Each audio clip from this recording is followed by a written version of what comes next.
Well, in the beginning, we were dealing in dolls, and I was attending a doll show in Springfield, Missouri. And one of my friends brought in a bushel basket full of what I would call critters.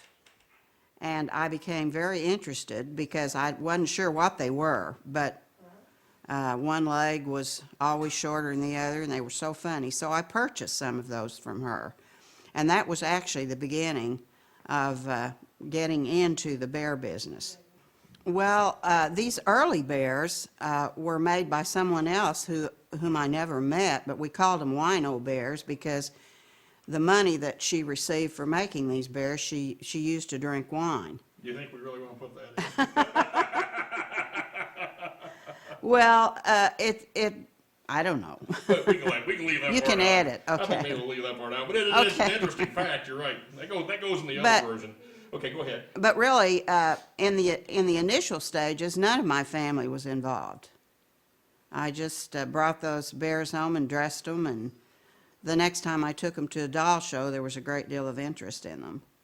And so I didn't intend to sell them, but I did sell them, so members of my family. And from that time until we began making them ourselves, there was quite a period of time in there that I was just kind of on my own. And then I convinced my husband began to get interested, Jim began to get interested, and eventually I involved my children, who were quite doubtful at the time. Well, we began to see a lot of interest in the bears, and the next doll show that we did, there was not much interest in the dolls we had for sale. They were more interested in these bears.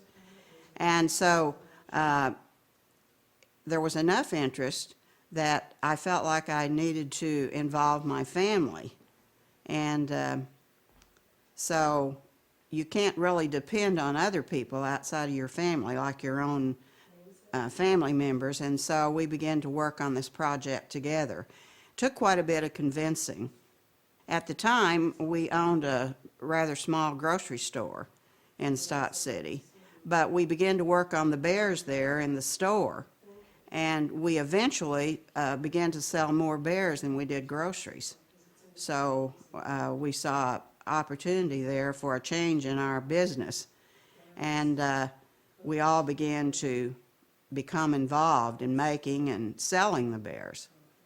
Yes, it seemed impossible that we could really begin to make a living making teddy bears, but our collectors began to say, you keep making teddy bears and we'll keep buying them, which they did.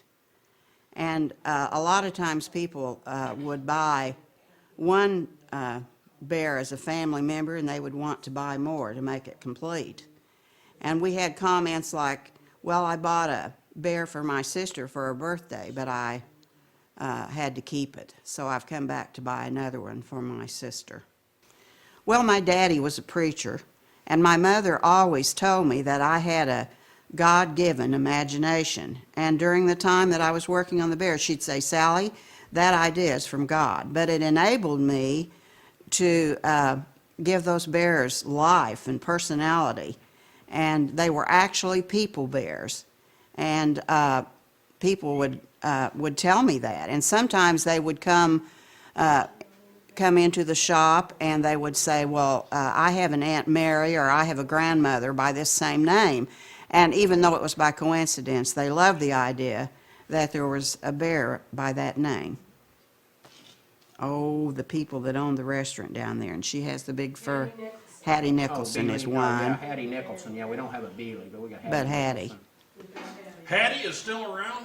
No. No, she's not. Oh, I was gonna She's, Bear form. she is, that's what's so marvelous about our bears. You live on and on through the bears. I thought maybe she was still. No. I didn't say she'd have to No. get 100,000. Yeah. No, but what's unusual about that is we actually have an old fur hat that she made, and I bought it at their auction, their estate auction. Wow. So this makes her very authentic. Oh, yeah, I remember Hattie.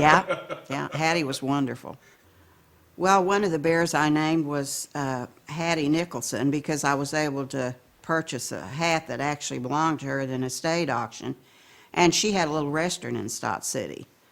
Another was my own grandparents, O.P. and Sally Bright, And then there was my own father and a group of his wife, my mother, and some other relatives that were engaged in a prayer meeting. And from a historical point, this bear I'm holding is Mary L. Booth, who was the editor of Harper's Bazaar in like 1898. And I researched this, and it became a real personality.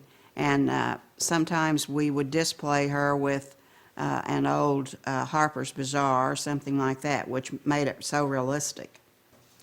Well, another rather fascinating bear that I loved to do was I would find what I called a brain-dead bear, maybe at a flea market or something, and I would bring it home and gently remove its stuffing and gently rip it apart, and then we would cut out a new pattern and make that bear up, and I simply loved them because it was really a new, very old bear.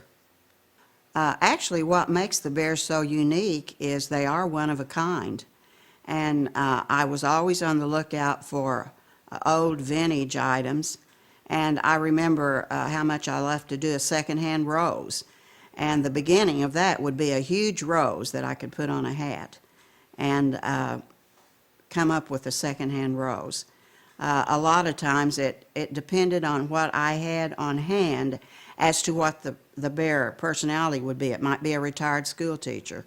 It might be a granny with old-time religion. A lot of it depended on the clothing that I found to put on the bear. Yuck, yuck. Now, the only thing wrong with that is you took a little glimpse of the camera at the end. Okay. And that's taboo. You're going to make me start using four-letter words. Yeah, it's You'll all have right. to Go ahead. delete Well, them. that's okay, because I can't even pronounce three-letter. You have to delete them. Okay, we'll just put a boop here every now and then. Okay. All right, it's yours, one more time. When someone comes into the store and they're mostly very impressed with the wonderful array of bears that we have for sale, and I always like to tell them that not only do we make bears and unique bears, but we make memories. And when they walk out the door with their bear, they take a memory with them that they can treasure forever.